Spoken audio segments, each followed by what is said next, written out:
Hello, Blake Rudis here with F64 Academy and F64 Elite. And what if I told you you could get detail like this from a $120 budget 500mm lens? Would you believe me?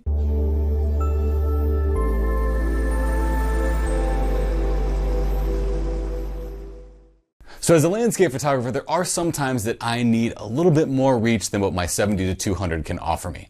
But in looking at that, I see all these price tags on lenses that are upwards of $2,000 for shots that I just need one single shot of, and it doesn't happen very often. As I can recall, the only time I've ever really needed that much reach is when I was at Indian Beach in Oregon and I was trying to shoot the Tillamook Lighthouse. It's extremely far away from the coast and you definitely need about 500mm if you're going to capture that. Other than that, I haven't really seen a purpose for it. But there are some times where I'm like, you know what, I could just use a little bit more reach.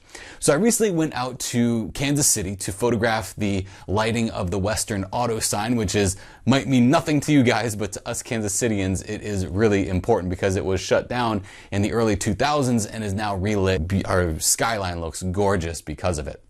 So I took out my Vivitar 500mm lens. Yeah, and it even comes with a 2x converter to make this a 1000mm lens. So when you look at this, you're like, man, Blake, that is hideous, right? It does look pretty hideous. And when it's on your camera, it even looks more hideous. Imagine this on an A6300.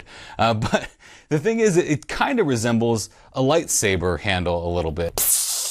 But you know, because I don't use a lens like this very often, I really don't care what it looks like. And in actuality, everything that I've ever learned about photo gear, I learned from Braveheart, of all things, of Braveheart.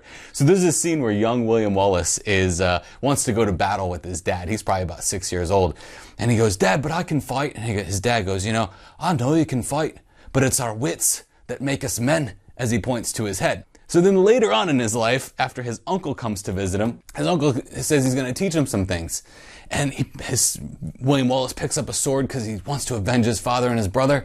And his uncle says, "First learn to use this, then I'll teach you to use this." And that exact same advice can ring true for us as photographers. We don't always need the best of the best. We just need a good brain on our shoulders to use the gear that we have in front of us. So I'm going to go ahead and jump into Adobe Camera Raw and show you some of the shots that came from this 500mm lens and what we can do with subpar gear to make pretty high quality results. So here's just some shots from the other night when I was out at the Kansas City skyline. Just to put some things in perspective, I'm standing at the World War I Memorial, which if you ever come to Kansas City, that is the place to get the shot of our skyline. A panoramic view, it's gorgeous. This is with the 24-105mm lens at about 47mm. But what you can see here is what 47mm will get you of the Kauffman Center of Performing Arts and moving over here to the Western Auto sign.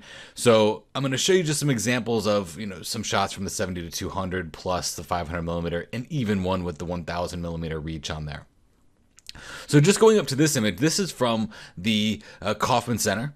And yes, I see that there's spots on my sensor. I'm not too worried about that. When you get these long lenses like that, you're definitely going to see those spots appear more often.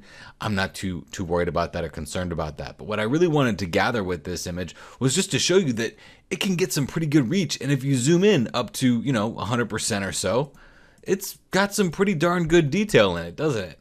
Now there's some chromatic aberrations in it. There's nothing perfect about this, but the thing about this is that you have so many different tools in your arsenal to get rid of this stuff extremely quickly that that little chromatic aberration is not that big of a deal. The dust spot's not that big of a deal. Just to put it in perspective for you, if we go over to our spot removal tool, hit the visual spots, yeah, we can see that there's spots all over my sensor, and this lens definitely picked up every single one of them. But if I just go through here and click on these, I can get rid of all of them. All right, so after we've got all those spots out of the way so we can actually take a good look at this image, let's go ahead and hop into the chromatic aberrations here. So, just to give you a little perspective on chromatic aberrations, they're gonna happen. They're a pain in the butt, but guess what? We go over to our lens corrections, we pop on over to manual. If you control click on a chromatic aberration, Photoshop will find it. Adobe Camera Raw will find that chromatic aberration and what color and what hue it is, and it will attempt to change it for you. If it's not perfect, not that big of a deal. You can just come over here to these hue sliders and get rid of it pretty quickly and pretty easily, almost to the point where you don't even see them anymore. Look at that. Okay, so that's really not an excuse to hold you back from using some subpar gear like this.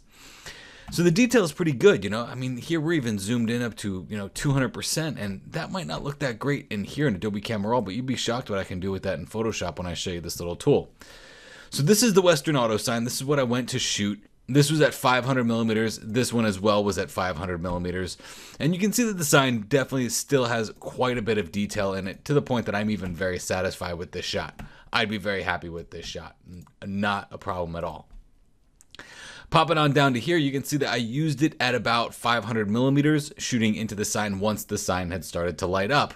Again, still has great detail. It's a $120 lens or something like that. It is an f8 minimum aperture lens, so it's really only for landscape photographers that are tripod mounted.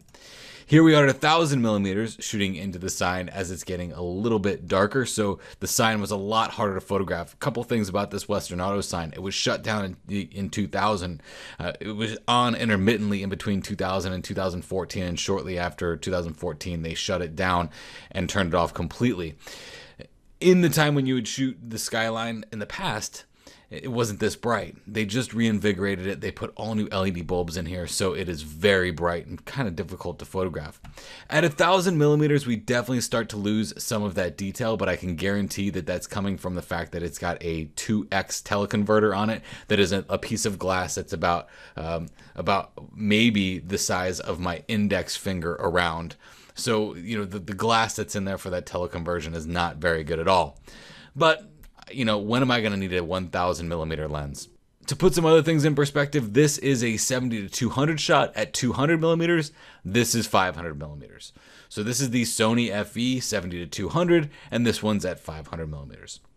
One of the things that I really want to show you, though, is that detail is not that big of a deal when you know how to recover it. Okay, if you're a fan of sharpening, if you sharpen in Adobe Camera Raw or Lightroom, or you have your own sharpening programs, that's great. I'm just going to go ahead and open this in Photoshop and give you a little perspective on how I sharpen my images. One of the things that I've included in the Zone System Express is kind of like a high pass sharpen. I had somebody sit when I was showing this in YouTube, keyboard hacking warrior, throwing some things at me, some accusations that it was just a high pass filter. This enhanced contrast 2 button that's in the Zone System Express 5 is not your typical high pass sharpen. Okay, a high pass sharpen cannot do the things that this does.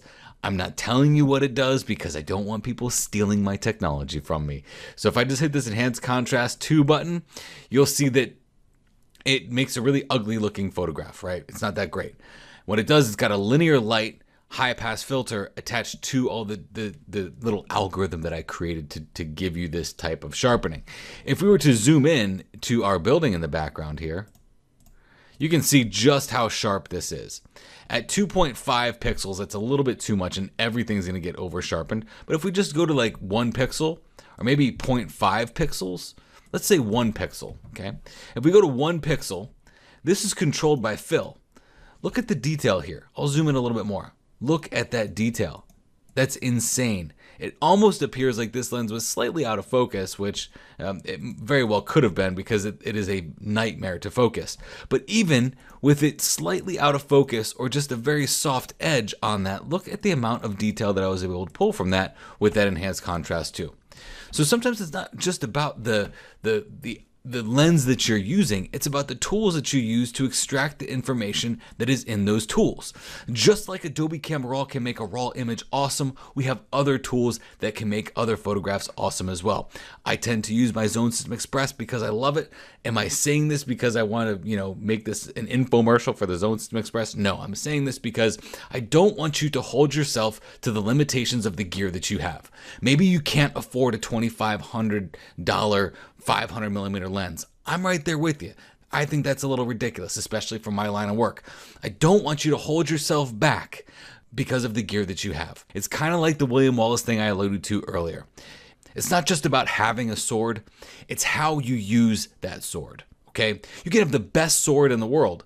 If you've never been trained on how to use it, that sword's gonna be a piece of crap. But you could have a wooden stick and be one of the best swordsmen on the planet and take down anybody with any sword, okay? And that's the concept here. It's not an amazing piece of gear, but it gets the shot and I have the tools to exploit the things that are important to me in that shot. So now that I've had the opportunity to take a look at some of the raw files that I got from my Sony a7R III with this Vivitar 500mm lens, let's talk about who this is for. So before you keyboard warriors get on your high horse and start sending me messages about your $2,000 lens and how much better it is, I get it. This was like $100 on Amazon, okay? The idea here and who this is for is the important part. Am I shooting sports? No. How often do I need a lens like this? Maybe once every 2 years. So for me to go and buy a $2,500 lens doesn't seem very practical. So who is this for? Well, this is for the landscape photographer who needs a little bit extra reach. At an f8 minimum aperture, you're not going to be using this for sports, folks, okay? This is for landscape photographers that are going to be tripod mounted that don't have a whole lot of movement in their scene. If that fits you, then why go out and buy a $2,500 lens when you know you're only going to use it once or twice in your whole photo career? I don't want you to think that this is in any way, shape, or form an affiliate video for the Vivitar 500mm lens. I've got better things to do with my time than to try and make $10 off of this lens.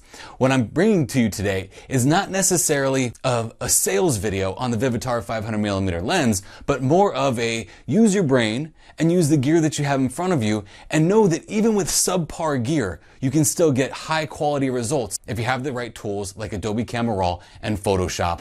And if you own the Zone System Express, you got a killer enhanced contrast button that can fix details in just about any photograph edge to edge.